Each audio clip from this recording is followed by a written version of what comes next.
Bugun sizlar bilan ishchi xodimlarga motivatsiya berish haqida gaplashamiz. O'zimning hayotim davomida juda ko'p sinab ko'rilgan metodlar bor. Bu metodlarni siz bilan baham ko'rmoqchiman.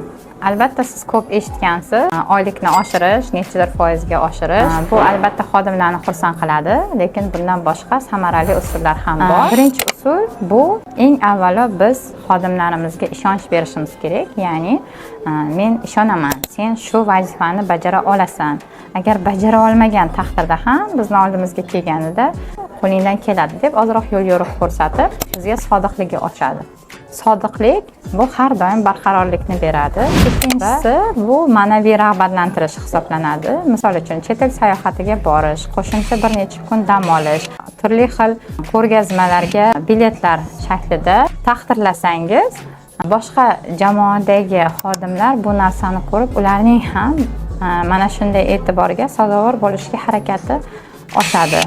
Va uchinchisi, ularni albatta o'qitishga, yanada yangi bilimlarni olishga rag'batlantirish. Misol uchun, intilayotgan xodimlaringizni karyera zinasi bo'ylab, misol uchun, qanchadir natijaga erishgandan keyin keyingi zinaga ko'tarish, bu insonlarda yana ham yuqoriga harakat qilish refleksini hosil qiladi. Shu usullar bilan xodimlarimizni biz samaradorli boshqara olamiz. Ya'ni ularga vazifa berganimizda ular uxlab yotish o'rniga o'zlari jon kuydirib harakat qilishadi.